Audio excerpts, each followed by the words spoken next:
Hello guys, we are back with our lecture number 3 of business studies class 11 topic हम number 3 cover करेंगे जो कि है आपका comparison of business profession and employment.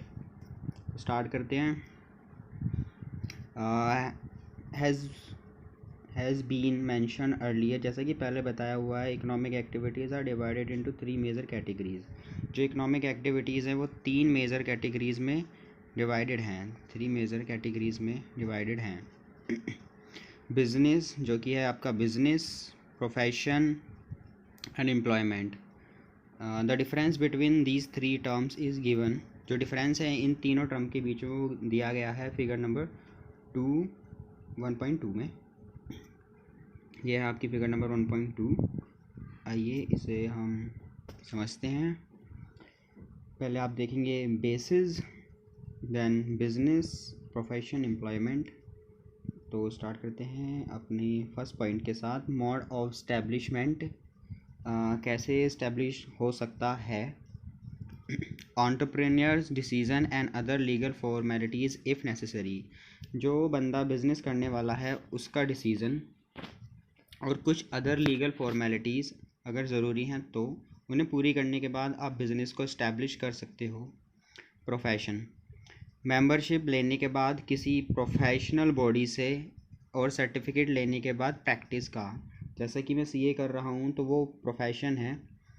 अगर मैं सीए पास आउट हो जाता हूँ तो मुझे आईसीआई से मेंबरशिप मिलेगी और देन उसके बाद सीओपी मिलेगा, जो कि होता है आपका सर्टिफिकेट ऑफ प्रैक्टिस। उसके मिलने के बाद ही मैं अपनी प्रैक्टिस स्टार्ट कर पाऊँगा।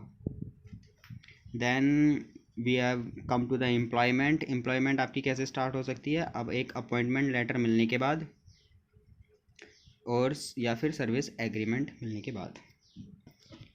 Coming back to the second point which is nature of work. कैसा वर्क होता है, क्या क्या नेचर है वर्क का। Provisions of goods and services to public. इसमें आपको गुड्स और सर्विसेज ऑफ़र करने होते हैं, देने होते हैं पब्लिक के लिए। इसमें प्रोफेशन में rendering of personalised expert services. इसमें आपको पर्सनलाइज्ड सर्विस देनी होंगी, जैसे कि सीए कंसल्टेंसी देता है उस तरीके से आपको पर्सनलाइज्ड एक्सपर्ट सर्विस देनी होंगी, मतलब बिल्कुल उच्च स्तर की। Performing employment, performing work has पर सर्विस कॉन्ट्रैक्ट और रूल्स ऑफ सर्विस। जो आपको वर्क करना है वो सर्विस कॉन्ट्रैक्ट के ऊपर होगा और जो रूल्स हैं सर्विस के उनके ऊपर आपका डिपेंड करेगा। क्या क्या क्वालिफ़िकेशंस चाहिए। फर्स्ट, बिजनेस के पॉइंट में कोई मिनिमम क्वालिफ़िकेशन नेसेसरी नहीं है, ठीक है। अगर आप प्रोफेशन की बात करो तो qualification, expertise, training, specified has prescribed, जैसी कि बताई गई है क्वालिफ़िकेशन और एक्सपर्टीज़ और आपकी ट्रेनिंग, वो होना बहुत ज़रूरी है। By the professional body is a must. Professional body के द्वारा, और ये मस्ट है, होना ज़रूरी ही है। बिना क्वालिफ़िकेशन, बिना एक्सपर्टीज़ के और बिना ट्रेनिंग करे आप एज अ प्रोफेशनल प्रैक्टिस नहीं कर सकते हो। Okay, qualification and training has prescribed bye the employer. और एम्प्लॉयमेंट के केस में जो क्वालिफ़िकेशन है और ट्रेनिंग है वो आपका एम्प्लॉयर बताएगा जो आपको अपॉइंट कर रहा है काम करने के लिए। रिवॉर्ड्स और रिटर्न्स क्या रहते हैं, तो बिज़नेस के केस में आप प्रॉफिट अर्न करते हो, ठीक है, और प्रोफेशन के केस में आप फ़ीस चार्ज करते हो अपनी सर्विसेज देकर। सैलरी, एम्प्लॉयमेंट के केस में आपको सैलरी मिलती है या फिर वेजेस मिलते हैं, ठीक है।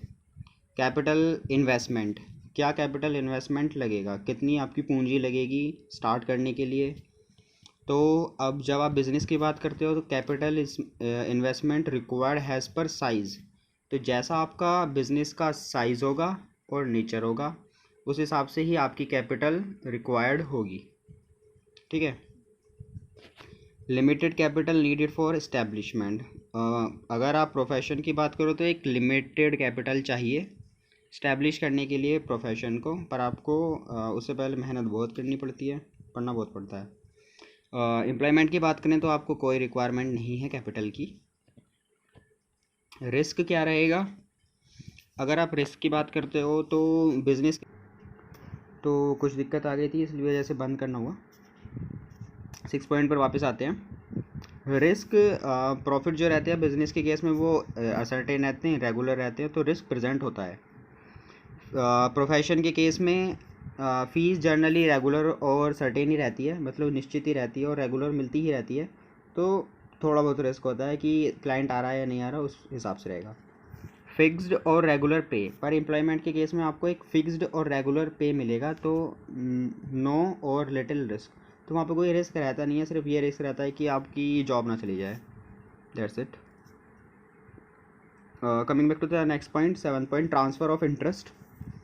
आप ट्रांसफ़र कर सकते हो अपने इंटरेस्ट को या नहीं, transfer possible with some formalities. Business के केस में आप ट्रांसफ़र पॉसिबल है सिर्फ कुछ फॉर्मेलिटीज़ करने के बाद।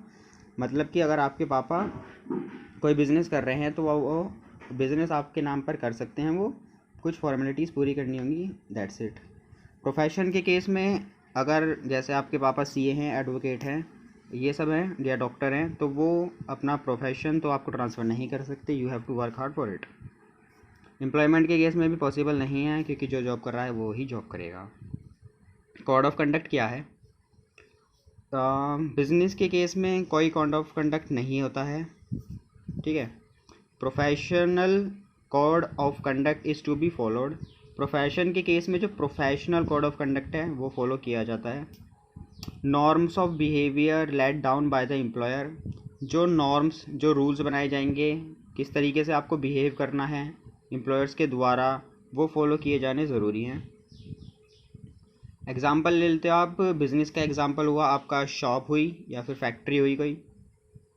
प्रोफेशन का जैसा कि मैंने आपको बताया, चार्टर्ड अकाउंटेंट, सीए, कोई मेडिकल डॉक्टर, ठीक है, या फिर लीगल में एडवोकेट आपका जाता है।